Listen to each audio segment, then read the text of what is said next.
welcome back, and it's like that. We back with another episode. It's about time. I'm your host with the most funny cash, nigga. We about to get into this motherfucking we about to get into Lil Fee again. We already kind of did Lil Fee, but we finna do a part 2 on Lil Fee. We finna hear a little bit more about the nigga. I ain't gonna lie, he a little interesting. I want to see what's up with him, cause he got arrested real early and shit. So I want to see why he a legend for real. Well, when I first got there, it might have been 12 people from LA in that place at the time. So I'm not knowing that, it's full of people from Northern California. So when I stepped up in there, I'm leaving Norwalk, I'm leaving Central Juvenile Hall, I'm on some bang, bang, bang. So when I step up in there, I'm on it, I'm saying I'm on the BS. And the first day there, the counselors introduced me to everybody. And when they left, a dude walked up to me like, hey, how you doing, bruh? Now, in this day and age, everybody says that word, but when I was coming up, nobody used that word except for the cats from Northern California. And so when he's like, bruh, I didn't know what bruh meant. I'm like, what's up, cuz? And, they looked at me strange. I'm looking at them strange. So they like, where you from? I'm like, from Avalon Gangsta Crib. And the dude looked at me like I said something that came from another planet. And when he asked me, what is that? I thought he was trying to disrespect me. I was ready to fight. And so I teed up on him to get down with him. And so I need niggas to realize that, like, when it comes to the Crip shit, like, this is why the fuck, like, they leaders got killed a lot. Like, niggas was all sectioned off and broke off everywhere. Everybody, when they started doing their own shit, it was 1,000,001 different Crip sessions. It was 1,000,001 different things going on at one time. Too much for one nigga to control, because so many niggas are trying to do their own thing or whatever. We finna get back into this. Looking at me like, man, what you tripping on? It's another dude that stepped up from San Francisco. He had some family members from LA. And so just so happened he knew what a Crip was, and he'd heard about it. And he was like, oh, you from LA? You from that stuff in LA? I'm like, yes, sir, And he was like explaining it to me. Hey, well, they don't have that here. It's a couple of people here from Southern California. He didn't say, so you just said LA. And so I'm like, okay. And like the first 2-3 months was like a culture shock. But every time the bus came up, it was dudes getting off the bus from, Southern California. So within 6 months, we had told him people spot up. There were fights all in church, the chow hall, up along the track, the school. They didn't understand what was going on. They like, why you guys from, Southern California fight so much? You know what I'm saying? They didn't know what no gang banging was about. Now, did you ever cross paths with rivals like Villains and Peblos in Juvenile or YA? Believe it or not, my road dog's brother, Baby Knot, he came up there. He was from Villain. He had came up there, and I starred. Let me see. I seen I think a dude from Anthony's Park. He had came up there. We was in Juvenile Hall together. But other than that, everybody else I was just meeting them for the first time then. Okay. So there were no issues, no crazy issues with that? Oh yeah. With us and them, yeah. It was on site. We was getting them up. The administration couldn't understand what was going on. When you're like, every time we let you dudes out for school or church or anything, y'all running across the grass, y'all fighting each other, y'all fight, like I say, fighting in church, fighting in the chow hall. You fighting everywhere, and they didn't understand what it was because, like I say, this Crip and Blood thing was all the way totally new to them. But, like I say, within 6 months to a year, they learned real fast. Now, did they have, like, the hole, when you get in trouble up there for fighting, they put you in the hole at that time? Yeah, the hole was a unit called Indio. I stayed in it. How many days would they keep you in there? At that time, you get in a fight, you can do 24 hours and get out. Okay. Yeah, you do 24 hours and get out. Yeah. Okay, so when is it that you bump into Lil Fee? I had been in OH Clothes for maybe about 8 or 9 months because he came up there in 1981, and that's when he came. So when he came on the unit, when we coming back from school, we coming in from school. I looked over there to the side where the chairs were, and when I seen him, I automatically knew he had to be from LA somewhere. Just the way he was dressed and looked. So, the police, the staff, they did their little speech, and they like, we got a new resident, and blah, blah, blah. He's from he's from Southern Cal, and boom. So we looking. So when the police got Ghost, we went over there too. I'm like, what's up, cuz? Where you from, homie? I'm Lil Fee from 6-0. So I'm like, oh, okay. So, homie that was on the unit, a dude named Gangster from A-Trey Gangster was there at the time. And all right, I don't know if y'all been paying attention or then looked back on some episodes or seen a few shorts, but the 8 Trays and the Rolling 60s got a heavy beef. They beef heavy. They don't like each other. It's a major rivalry. They hate each other. They've been beefing for decades. Monster Cody's a 8 Tray. Big U's Rolling 60s. And other niggas that we done seen was Rolling 60s, and other niggas that we done probably popped into was a couple 8 Trays.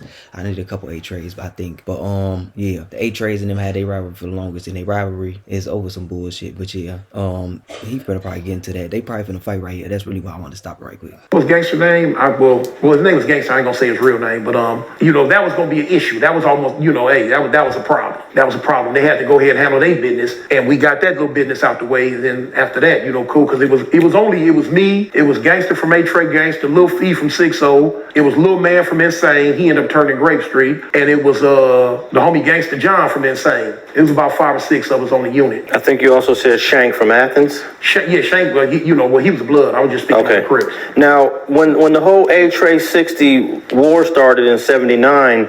Did the Avalons immediately take a side with the A-Trays? Because if you see someone like Lil Fee in YA, you're supposed to take flight too, unless you guys weren't completely immersed in the war yet. We did have nothing to do with that. When they first went to war, that was they been, like I say, Avalons was the last set to get involved with Crip on Crip violence. We didn't want nothing to do with Crip on Crip violence. It wasn't our thing. Around 1981, the homies started kicking with the A-Tray gangsters though. The A-Tray gangsters started coming over here, and that's when the homies started getting tight with the gangsters because the 6-0s had started kicking it with the 5 Deuce Broadways, and they had started kicking it. So at that time, they started having a little saying, 6-0 wherever I go, 5 Deuce whatever I do. And we had a saying, 5 Tray every day, 8 Tray anyway. And that's how we eventually kind of got sucked into that. You know what I'm saying? I like this because he breaking like that. How the war started with everybody even getting involved. I like this. I like that he even went into that. And this is what I keep saying about niggas getting pulled in and shit. I said that in the last video when we did Big Evil. Niggas getting pulled into wars and shit over dumb shit. Because they not even really trying to get involved. They just got to get involved because of what's going on around them and what's happening. And they don't want to allow it to go on no more. Or some shit like this. Shit, you got a motherfucker who just basically caught in the middle of some shit because we all clicked up based on the rags, you feel me? But he basically saying he knew motherfuckers from how close they is, and they knew motherfuckers from how close they was. So like they just automatically just put them niggas with them niggas. And in the streets, that's how quick shit be happening. I swear on everything I love. Okay, so in the beginning, it really wasn't a gangster Crip neighborhood Crip thing because the Broadways was gangster Crips. Right. That gangster in hood thing that didn't come about till not too long ago. That wasn't even an issue. Well, wouldn't it have came up like maybe still in the 80s though? At some point in the later 80s? No, not the way it is now. Okay. Oh yeah. No. All right. So Lil Fee and Gangster, they get their issue on, right? Yeah. Just one time? No, they fought twice. I think they fought twice. Okay. And that they got down and they weren't satisfied. Then they got down again. Okay. And you witnessed both of that? Yeah, I watched the fight. Okay. Yeah, I had to watch it. And who do you think fared better in those? The homie Gangster was a little short, stocky, muscle bound dude. You know what I'm saying? Fee was a little taller than him, but Fee had hands. You know what I'm saying? Fee's hands were quicker. And to be honest with you, I say they just really beat on each other till they got tired. Both times? Both times. Okay. And then at some point, they got to put that to the side and live together, right? Right. That's when we stepped in like, all right, y'all fought, homie, boom. Even as little kids way back then, we kind of had to understand and look, we way up north, homie. So, y'all got it off y'all chest. Let's just, do what we do. But they never, they were never cordial with each other, though. There wasn't no instant fight and all that, but it was never we cool type of get down neither, though. Yeah. Lil Fee would have been 15 years old in early '81 because he was born in December of '65. Oh, okay. How old were you in early '81? I had to been a year older because I was born in 1964. Okay, well, he was born in December of '65, so he turned 16 late '81. Okay, so, but this was early '81, right? Yeah, so he was 15. He's 15, and I was already 16. Yeah. Do you just as a side note? Do you know how many years Lil Fee was on the streets before he got taken away? You know what? But which, for that case or for the murder? No, I'm saying Lil Fee's banging career on the streets. Not in jail, but on the streets. Man, his shit didn't last that fucking long, man. Lil Fee jumped off the porch as an early teen, and then he you feel me? Like, he got locked up at like 18. He didn't have no street career for real.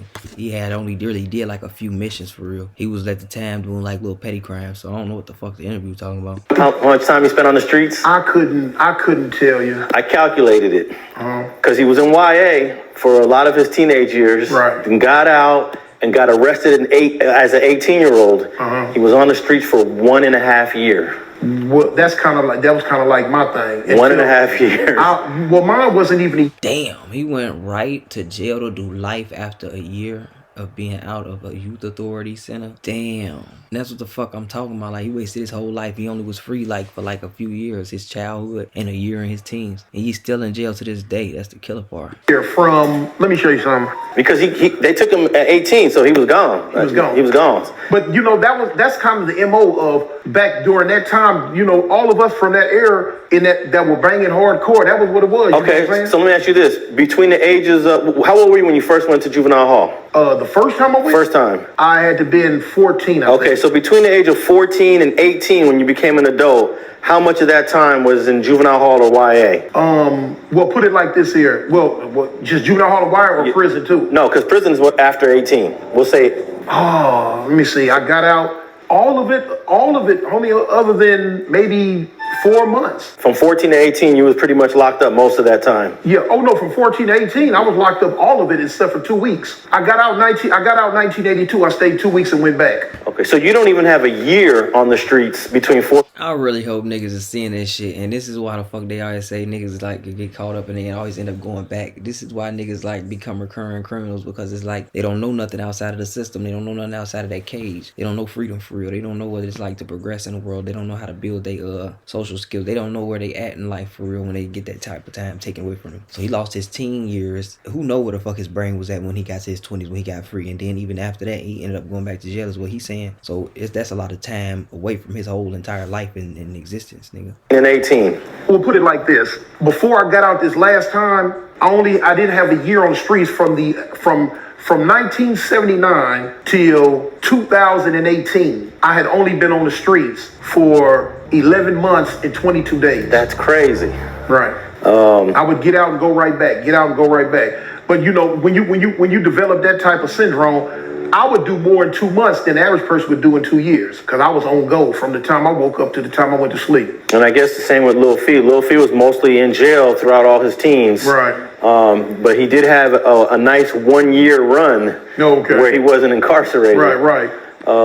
He need to be ashamed of that shit. And to be honest, he looked real zesty with his motherfucking piercings in his eyebrows. I don't really want to talk too much shit about him, but I keep saying this ain't nothing in jail with niggas. And he steady going to jail. He steady going back and forth to jail like that. Come on now, man. He talking with a little spice in his shit, and that shit ain't sitting right with me. I don't like that. Lil Sugar might be in his little tank, but I'm just saying I really need niggas to understand, like, it ain't nothing but niggas in jail. So what are you going back and forth to jail for? Like, that don't even make no sense. You going to jail, it's more bitches outside. So you rather be locked up with some niggas than we out free with some coochie, nigga? You blowing me. I'm confused. You're blowing my mind, man. You're blowing my mind, man. Y'all niggas is confusing the fuck out of me. This nigga basically said he never spent a year out of prison up until like that point in the 2000s of 18, nigga. That mean he decade after decade after decade he's been going back and forth to jail with no problem, like a revolving door. The fuck out of here. These niggas is retarded. Y'all let me know what the fuck y'all think. I'm gonna leave a link in the description. Y'all let me know what y'all think in the comments. Peace. We out. Hey, gotta know your purpose, understand what worth is. They snakes is lurking, observing, trying to close your curtains. These